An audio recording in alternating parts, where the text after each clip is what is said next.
जहां प्रकृति का दोहन कर लोग जेब भर रहे हैं, वहीं शिवराज सरकार वोट के लिए उन इलाकों में जंगल खत्म कर रहे लोगों के खिलाफ सख्त एक्शन नहीं ले रही। सवाल है क्यों? वोट के लालच में जंगल खत्म कर रहे लोगों के खिलाफ कार्रवाई न करने पर शिवराज सरकार के खिलाफ 8422840000 पर घंटी जरूर बजाइए।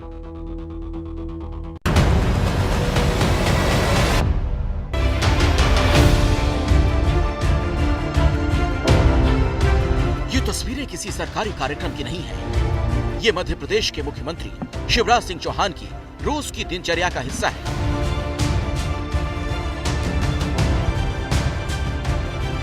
करीब 2 साल से वो इसी तरह हर दिन एक पौधा लगाकर अपने दिन की शुरुआत करते हैं। भोपाल के इस पार्क में वो ऐसे सैकड़ों पौधे लगा चुके हैं। अगर वो भोपाल में नहीं होते तो जहां भी होते हैं पौधा रोपण करते हैं।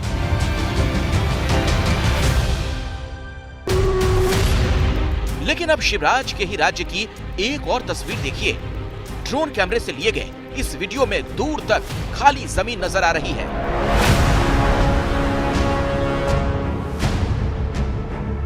बीच बीच में कुछ पेड़ों को छोड़कर बाकी सब साफ हो चुका है। ये बुरहानपुर का नावरा वन क्षेत्र है, जहां कभी घना जंगल हुआ करता था।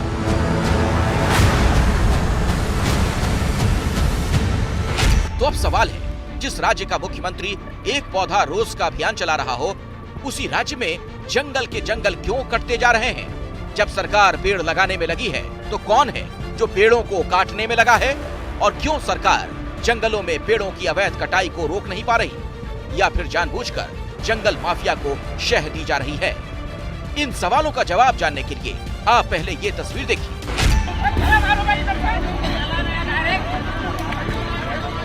कुछ लोग बदहवास होकर दौड़ रहे हैं, उनके हाथों में डंडे हैं, फिर भी वो भागते नजर आ रहे हैं क्योंकि उनके पीछे एक हिंसक भीड़ है जो उन्हें दौड़ा रही है।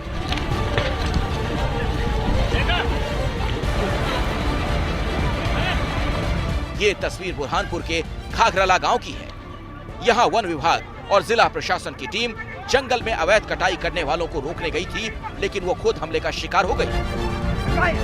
जंगल में घुसे अतिक्रमणकारियों ने तीर कमान और गोफन से हमला कर दिया, जिसमें पुलिस और वन विभाग के 10 से ज्यादा लोग घायल हो गए।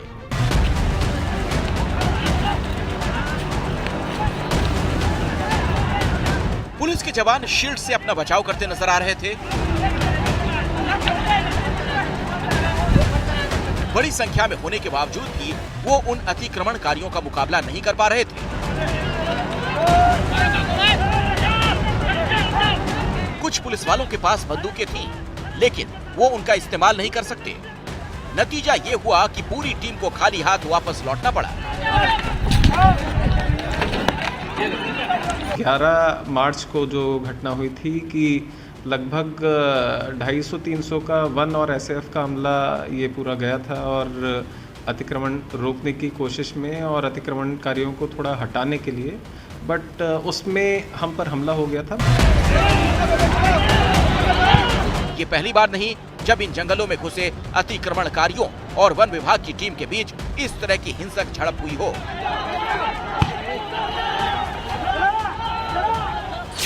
बीते 5 महीनों में 7 हमले हो चुके हैं। 2 मार्च को इन्होंने वन विभाग के दफ्तर पर हमला किया और 4 आरोपियों को छुड़ा लिया। कई बार तो वन विभाग के लोगों को बंधक तक बना लिया जाता है। वन विभाग के लोगों के पास पहले बंदूकें थीं, लेकिन उन्हें गोली चलाने का अधिकार नहीं था, इसीलिए उन्होंने विरोध में अपनी बंदूकें जमा करा दी। पुलिस भी यहाँ आती है तो अपनी बंदूकें छोड़कर, इसीलिए इस जंगल में पेड़ों की अवैध कटाई करने वालों का जंगल राज है। 250-300 लोग, हथियारबंद लोग, जिनके पास में तीर हैं, गोफन हैं, और सूचना के आधार पे इनके पास में भरमार बंदूकें, हथगोले भी हो सकते हैं। तो इनसे निपटने के लिए सिर्फ वन विभाग काफ़ी नहीं रहेगा, क्योंकि हमारे पास में सिर्फ डंडे के अलावा और प्रोटेक्टिव इक्विपमेंट के अलावा और कुछ ना तो हम रख सकते हैं और ना ही हमारे पास में है।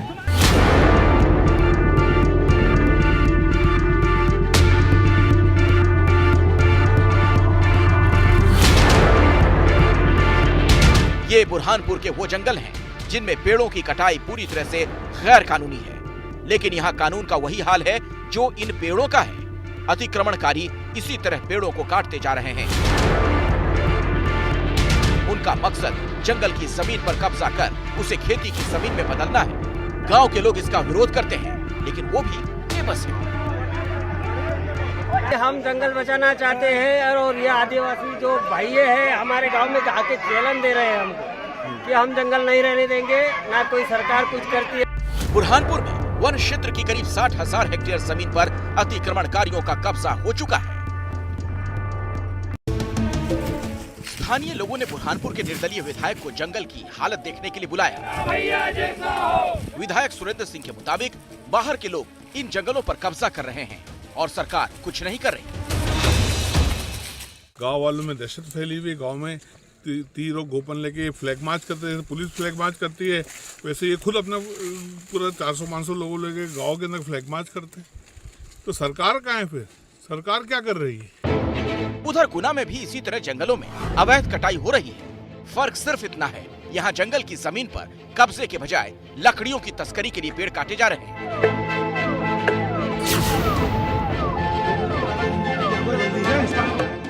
एबीपी न्यूज ने पिछले साल नवंबर में ही इन जंगलों में खुलेआम हो रही लकड़ियों की तस्करी की एक्सक्लूसिव रिपोर्ट दिखाई थी।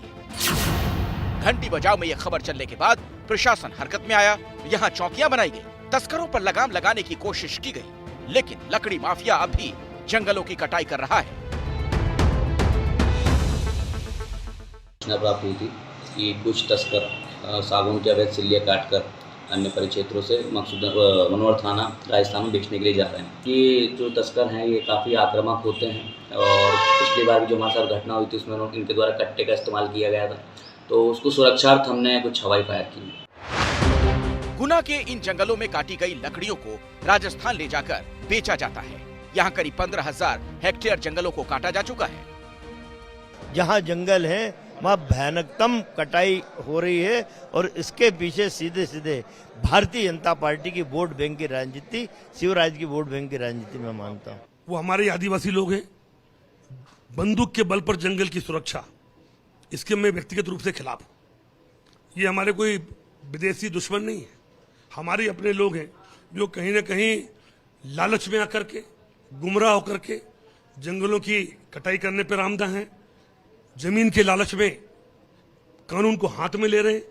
उनको समझाने का प्रयास शासन स्तर पर, अधिकारी स्तर पर जारी है। सवाल है, जंगल में अवैध कटाई करने वालों को लेकर सरकार का रुख इतना नरम क्यों है?